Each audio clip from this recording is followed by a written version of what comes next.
Welcome to ABC Campus. Our subject is CAF 3 Business Law, Chapter number 9 Partnership Act. Last video on objective based question and answer 1 to 20 from ICAF Study Text 2020 and I am your facilitator Kashif Adil. So first question है कि relation of partnership arises by legal status. No, it doesn't arise by legal status. Out of business, out of a contract.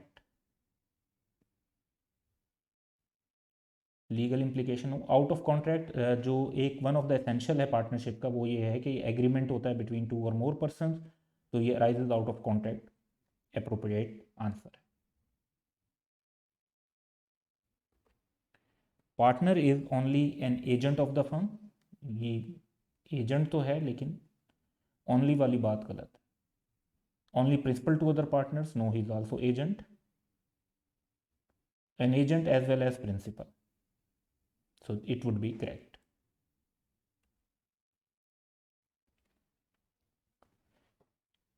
Mr. X, Mr. Y and Mr. Z are partners in a firm. By an agreement, they decided that no partner would have authority to sell goods of the firm above the value of rupees 50,000 without the consent of other partners. Owing to a sudden slump in the market, the prices crashed. One partner sold all the stock worth 5 lakh without consulting other partners. यानी अपनी limit से तो exceed किया, लेकिन अगर situation देखी जाए तो इमरजेंसी सिचुएशन है. Is the partner liable for this breach of partnership agreement. तो वैसे तो अथॉरिटी से एक्सीड किया और अथॉरिटी से एक्सीड करना जो है वो ड्यूटी की ब्रीच कंसीडर होगी, लेकिन इमरजेंसी सिचुएशन में अथॉरिटी से एक्सीड किया जा सकता है to protect the firm from loss. तो आंसर जो है वो उस हिसाब से देखा जाए तो it is owing to a sudden slump in the market. Prices crash हो रही थी तो फर्म को लॉस से बचाने के लिए किया गया है, तो पार्टनर लायबल नहीं होगा.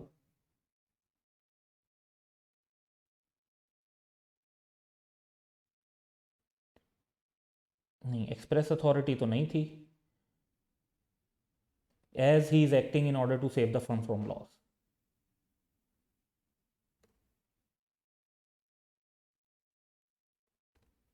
पार्टनरशिप फर्म हैज़, अब ऑप्शन क्या है कि जी क्या क्या होता है.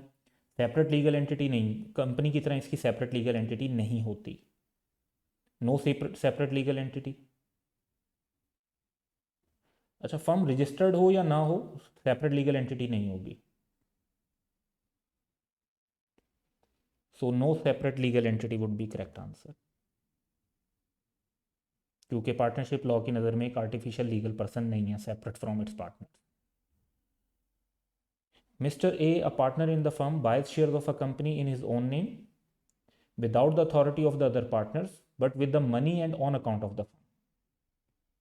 अच्छा, कोई कॉन्ट्रेरी इंटेंशन ना हो तो जो चीज़ पार्टनरशिप के पैसों से और उसके अकाउंट पे खरीदी जाती है वो फिर पार्टनरशिप की प्रॉपर्टी कंसीडर होती है. सो द मिस्टर ए की प्रॉपर्टी नहीं है, ना ही एक्टिव पार्टनर्स की, ना legal representative. It is property of partnership firm.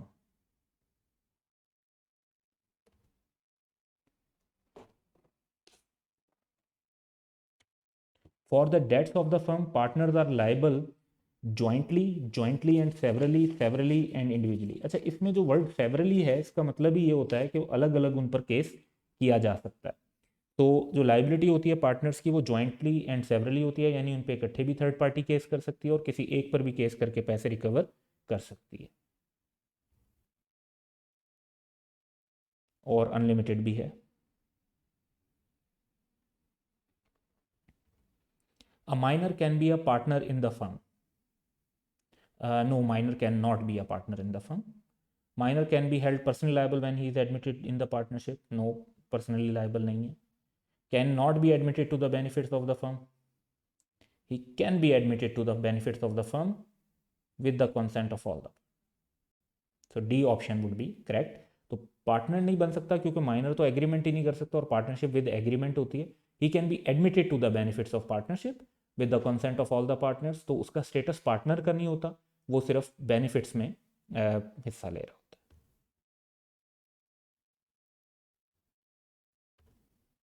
A minor admitted to the benefits of the firm toward third party, उसकी क्या लाइबिलिटी होगी. पर्सनली लाइबल तो नहीं होता, लॉस के लिए भी हाफ ऑफ द लॉस तो पॉइंट नहीं है कोई भी. He is liable only up to his share in the firm. ये लॉ की requirement.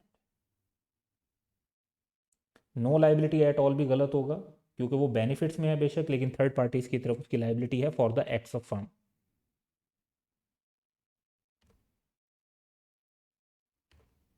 The property of the firm must be use. तो प्रॉपर्टी ऑफ द फर्म जो है वो यूज होनी चाहिए for the exclusive benefit of the business of the firm. तो partners वाले पॉइंट तो गलत हो जाएंगे. For the purposes of the business of the firm, ये अप्रोप्रिएट आंसर.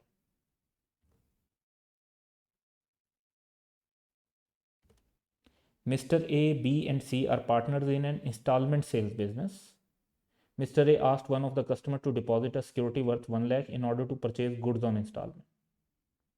So जो पैसे लिए गए हैं पार्टी से वो ordinary course of business में लिए हैं. Subsequently, Mr. A misappropriated the security and absconded. Absconded means कि वो फरार हो गए. Who will be liable for such loss?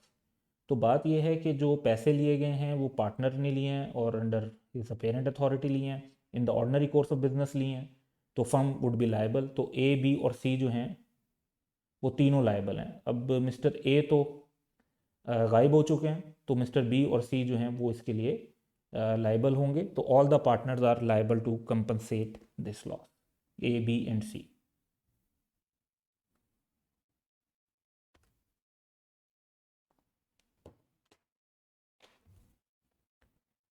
Restrictions on the partner by partnership deed is binding on third party provided कि third party को उसकी knowledge हो. तो वैलिड रिस्ट्रिक्शंस तो होती ही हैं. जो पार्टनरशिप एक्ट के मुताबिक देखी जाएंगी वो तो स्टैट्यूटरी रिस्ट्रिक्शंस हैं. तो यहाँ पे डीड की बात हुई है. Such restriction have been impose by mutual agreement. तो ये भी पार्टनरशिप डीड पे होती हैं, लेकिन मसला ये है कि हम ये देख रहे हैं कि बाइंडिंग ऑन थर्ड पार्टी कब होंगी. When such restrictions are in the knowledge of third party.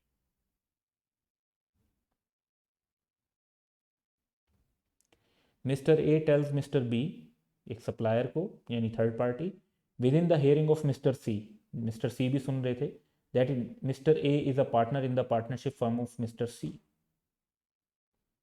Mister C does not object to this statement of mister A. यानी मिस्टर सी ने कहा ठीक है जी. मिस्टर सी की तरफ से एक रिप्रेजेंटेशन आ गई कि इनडायरेक्ट रिप्रेजेंटेशन आ गई जहाँ पे silence was equal to speech. Later Mister B supply certain goods to Mister A. तो सप्लायर ने गुड्स जो है वो कर दे दी मिस्टर ए को, who pretended to act as partner with mister C. तो मिस्टर सी क्या लाइबल होंगे? The answer is yes, he will be liable to pay the price. यहाँ पे जो है वो होल्डिंग आउट का प्रिंसिपल अप्लाई हो रहा हो.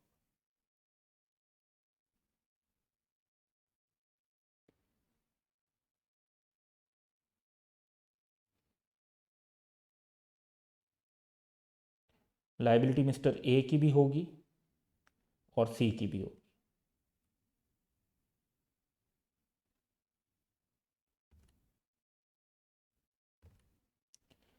On attaining majority, the minor partner has to decide within 6 months whether he shall continue in the firm or leave it. Where such minor elects to become a partner, he will be personally liable. किस date से होगा? वो उस दिन से होगा जिस दिन वो एडमिशन उसका हुआ था to the benefits of the firm. तो ये बड़ा इंटरेस्टिंग है कि पब्लिक नोटिस या मेजॉरिटी की डेट से नहीं होता, बल्कि जब वो अगर एक्सेप्ट करता है तो वो फिर लाइबल है from the date he was admitted to the benefits of the partnership. Partner giving advances to the firm is entitled. Advances से मुराद है लोन. तो लोन पर जो इंटरेस्ट है वो 6% के हिसाब से मिलता है, या फिर जो एग्री किया हो. तो एग्रीड ना हो तो 6%, वरना जो एग्रीड होगा वो मिलेगा.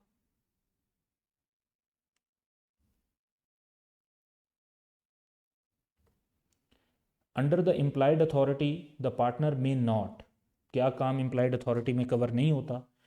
सर्वेंट्स इम्प्लाई किए जा सकते हैं, मूवेबल प्रॉपर्टी भी प्लेज करवाई जा सकती है, मूवेबल प्रॉपर्टी खरीदी भी जा सकती है, बेची भी जा सकती है. इमूवेबल प्रॉपर्टी का ट्रांसफ़र या एक्विजिशन जो है वो स्टैट्यूटरी रिस्ट्रिक्शंस में आता है. तो नॉट पूछा हुआ था, ये हमारा आंसर होगा।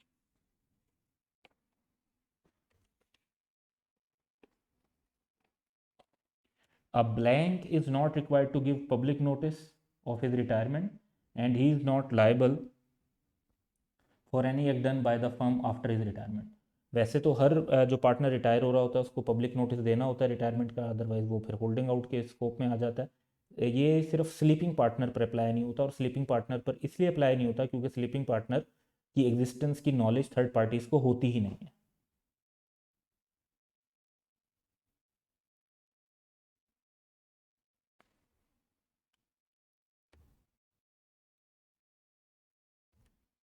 The restrictions imposed by law are blank and is applicable against the whole world whether a particular person dealing with the firm has knowledge of it or not। ये जो लॉ से impose होती हैं उन्हें statutory restrictions कहते हैं।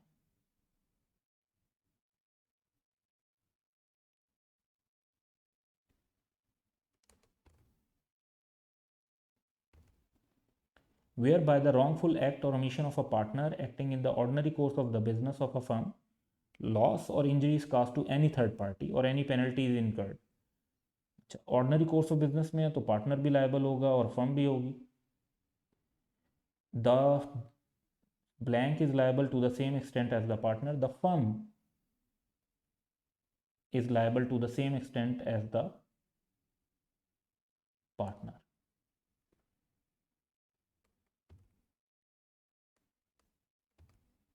After a partner's death, if the business of the firm is continued in the old firm's name, the continued use of that name or of the deceased partner will not itself make his blank liable for any act of the firm done after his death। इसमें जवाब जो है वो state भी आ सकता है जो उसकी प्रॉपर्टी है, और लीगल रिप्रेजेंटेटिव भी लायबल नहीं होते।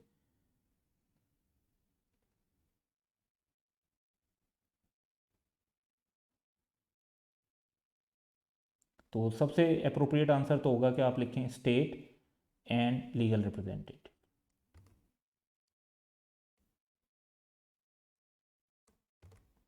On attaining majority, the minor partner has to decide within period whether he shall continue in the firm. तो 6 मंथ का टाइम है।